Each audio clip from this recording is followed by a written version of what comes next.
Le Maroc, une nation de football, une équipe qui fait rêver tout un continent. Après un mondial historique, les Lions de l'Atlas ont un seul objectif, soulever enfin cette CAN 2025 à domicile devant leur public. Mais pour y arriver, il faut les meilleurs. Aujourd'hui, je vous présente mon 11 idéal pour aller chercher la coupe à Casablanca. Dans les cages, c'est évidemment Yacine Bounou. Le héros de Maroc, la muraille tranquille. Avec plus de 80% d'arrêts en compétition internationale et une moyenne d'axe en grave peine 0,8 buts encaissés par match, Bounou reste une garantie absolue. Le seul bémol, c'est sa relance, mais cela ne causera pas de problème. Pour cette équipe, une défense à 4. À droite, c'est le moteur, Achraf Hakimi. Le joueur du PSG reste l'un des latéraux les plus décisifs d'Europe, avec plus de 10 buts et 15 passes décisives toutes compétitions confondues la saison passée. Sa vitesse de jeu et ses débordements sur le couloir droit donnent une vraie dimension offensive au Maroc. En charnière, Naïef Aguer et Adam Mazina. Aguer, c'est le patron.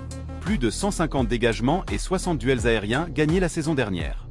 Mazina, lui, c'est la solidité sobre, moins spectaculaire, mais fiable, capable de bien couvrir et relancer proprement comme on l'a vu face à Mohamed Salah durant la CAN 2021. Mais jouer avec deux défenseurs gauchers peut comporter des risques durant les relances, mais à voir s'ils sont coordonnés. Et à gauche, Nousser Mazraoui.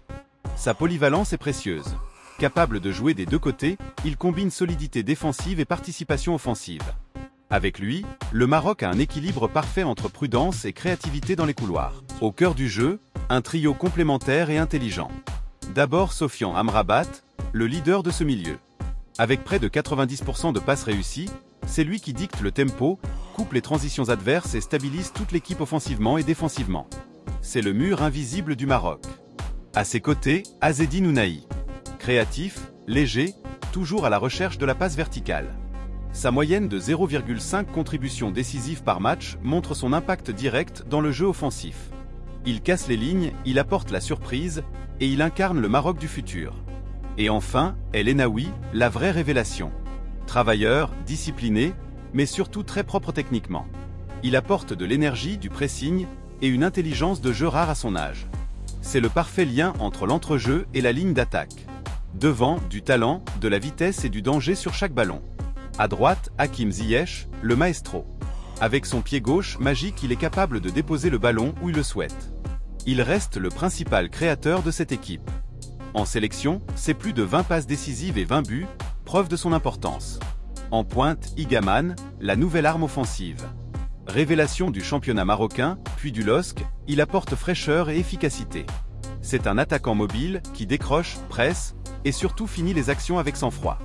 Une moyenne de 1 but toutes les 120 minutes cette saison prouve qu'il est déjà prêt pour le haut niveau. Et à gauche, EZ Abd. Il a cette capacité rare à éliminer en 1 contre 1, à créer le danger tout seul. Avec plus de 60% de dribbles réussis en Liga, c'est une vraie menace permanente. Il dynamite les défenses et ouvre des espaces pour Igaman. Le Maroc n'a jamais semblé aussi près. Avec cette génération dorée, jouer la CAN à domicile, c'est plus qu'un rêve, c'est une mission. Et vous, vous mettriez qui dans votre 11 pour la CAN 2025? Dites-le en commentaire, abonnez-vous si vous soutenez les Lions de l'Atlas, et surtout, vive le Maroc!